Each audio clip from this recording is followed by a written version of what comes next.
여러분, 남양유업의 불가리스 참 말도 많고 탈도 많죠.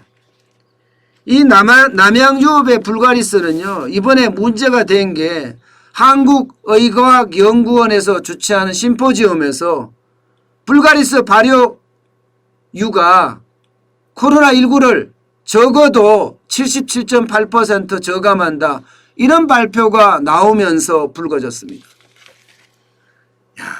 이런 발표를 저는 한다는 자체가 참 진짜 남양유업이 용감하다, 저는 이런 생각을 할 수가 있어요. 아니, 이게 사람을 상대로 한 것도 아니고 동물을 상대로 했다는데 77.8%가 저감이 됐다면 불가리스가 쉽게 말하면 백신인 거예요. 백신. 이런 발표를 겁없이 한다는 거, 그것도 기업이 겁없이 한다는 게 도저히 납득이 잘 안 돼요. 그러니까 질병관리청이 즉각 나섰습니다. 즉각. 사람 대상의 연구가 수반돼야 한다 하면서 문제점을 제기했고요. 식품의약품안전처도 남양유업이 해당 연구와 심포지엄에 적극적으로 개입했다, 이렇게까지 밝혀내면서 고발까지 했습니다. 그러면 어떻게 되겠어요? 난리 나는 거죠. 난리 나는 거죠. 심지어 말입니다, 정부가 강제 수사에 나섰고요. 여기에다가 남양유업의 세종공장에 대해서 2개월 영업 정지 처분을 내렸습니다. 최악입니다. 공장을 영업 정지하면 돌리지 못한다는 거잖아. 그럼 2개월 동안 영업 정지 처분을 받게 되면 그야말로 난리도 아니죠. 여기다가 여론도 악화돼 갖고 굉장히 나빴어요. 여론도. 불매운동이 막 여기저기 일어났으니까요. 그래서 이 홍원식 남양유업의 회장이 결국 기자회견을 했습니다. 눈물의 기자회견이라고 이야기할 정도로 이 71세니까 우리 나이로 하면 72세잖아요. 72이잖아요. 72의 노 회장이 이렇게 눈물까지 흘려가면서 이 모든 것에 책임을 지고 저는 남양유업 회장직에서 물러나겠습니다. 또 자식들에게도 경영권을 물려주지 않겠습니다. 아주 폭탄 같은 발언을 했습니다. 폭탄 같은 발언. 5분 남짓 사과문을 발표를 하면서요, 허리를 2차례 굽혔습니다. 그러면서 울먹울먹 눈물까지 이렇게 내기도 했죠. 사실 남양유업의 어떤 뭐라고 해야 되나, 과도한 행태는요, 여기에서 끝나지 않습니다. 원래 처음부터 이게 2013년인가요? 대리점 갑질 나올 때, 밀어내기 갑질할 때 말입니다. 이때부터 시작이 됐고요. 2013년이에요. 게다가 성 관련 문제도 터졌고요. 2019년에는 외적한가요? 황하나? 마약 투약 사건까지 터지고, 심지어 2020년 작년에는 매일유업 비방글 작성 사건까지 터지면서 남양유업은 그야말로 제가 이런 표현을 그냥 쓰겠습니다. 똥치를 했습니다. 똥치를. 참 안타깝습니다. 기업의 경영이라는 건 살얼음판이거든요. 소비자가 언제든 기업에게 불만을 표시할 수가 있습니다. 이런 살얼음판을 걸어가는데 칼날비를 걸어간다고 생각하면 돼요. 칼날비를. 그런데 대리점 안 그래도 갑질하면서 요즘 난리인데 그 당시도 그랬어요. 그런데 그런 갑질이 터지고 또 이게 재벌가에서 자식 교육을 좀 제대로 시켜야 되잖아요. 외조카가 마약 투약 사건에 연루가 돼서 그것도 한 번이 아니라 두 번씩이나 끊었다고 했는데 또 하고 있고, 이게 말이 안 되는, 그야말로 우리 사회에 가진 자의 뭐라고 이야기해야 되나? 태만? 태만이라고 이야기하기도 그렇죠. 탈선?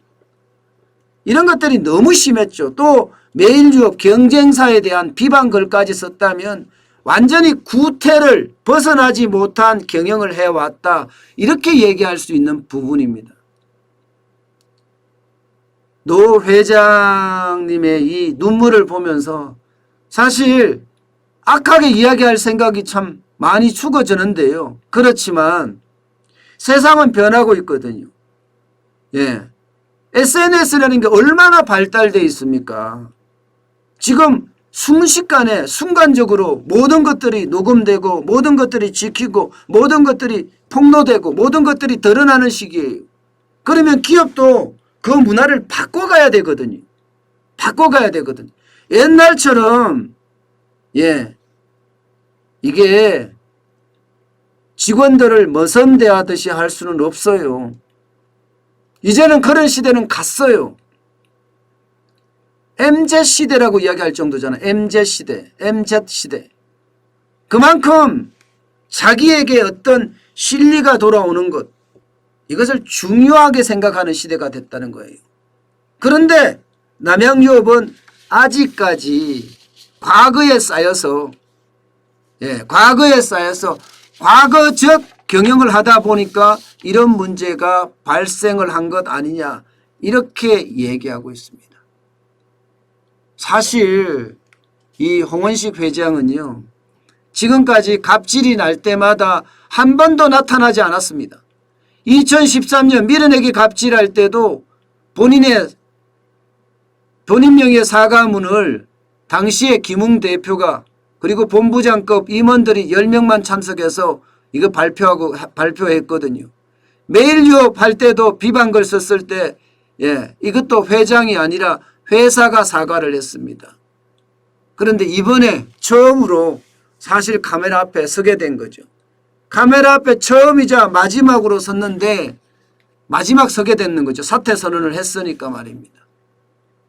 저는 기업가들이 더불어 산다는 생각, 함께 산다는 생각, 그거 그 어느 때보다가 지독하게 해야 될 때라고 생각을 해요. 과거처럼 머선 부리듯 직원을 부리는 시대는 이미 지났습니다. 이제는 이익이 나도 함께 공유하는 시대가 됐어요. 그런데 아직도 지금 남양유업은 정신을 못 차렸다, 이런 얘기가 나와요. 노 회장님이 이렇게 눈물까지 흘리면서 사과를 했지만 도대체 남양유업에 바뀔 게 뭐냐. 자식들한테 안 물려준다고 이야기하는데 안 물려주는 게 어떻게 하는 거냐. 지분은 가지고 있을 거 아니냐. 이렇게까지 이야기하거든요. 게다가 여러분, 지금 남양유업의 사내 이사 4명 중에 말입니다. 사내 이사 4명 중에 3명이 홍원식 회장의 가족입니다. 여기에다가 홍원식 회장의 지분은 51.68%에 달합니다. 결국은 자식한테 안 물려주든 어떤 식이든 이 지분은 그 가족들이 앞으로도 행사를 할 거고, 그 행사가 결국은 지금의 사과하고는 상황이 다르다. 그런 이야기를 합니다. 저는 진정한 사과가 중요하다고 생각해요. 물론 노 회장님이 눈물을 흘리면서 이렇게까지 이야기했다는 것은 가슴속에 이제 내가 바뀌어야 된다는 생각을 했을 거고, 여기에 자식에게까지 물려주지 않겠다고 선언까지 했다는 사실은 어쩌면 뭐 남양유업 입장에서는 충격적인 사실이기도 할 겁니다. 그렇지만 분명한 것은 이제 직원과 사업주, 경영자가 함께 상생하는 시대가 돼야 된다는 거고, 또 변해가는 시대에 함께 변해야 된다는 시대예요. 내가 창업을 해서 일구었다고 가족들이 들어가서 모든 것을 싹쓸이하는 그런 가족 경영의 문화도 그러면서 겸손하면 상관이 없지만 겸손하지 못하면서 이렇게까지 일어난다는 건 어쩌면요 앞으로 크게 바꿔야 할 독이 아닌가 싶습니다. 경영은요 이제 함께 해야 됩니다.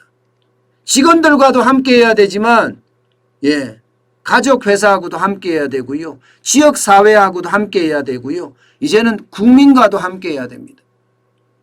그래야지 경영이 이제 제대로 서는 경영, 노사 문화가 그렇게 정착이 돼 갈 겁니다. 직원들을 착취의 대상으로 삼고 소비자를 봉으로 하는 그런 경영은 더 이상 이제 존재하기가 힘들 겁니다. 그야말로 대전환이라고 저는 자주 말씀을 드리는데 남양유업의 대전환을 기대 한번 해봅니다.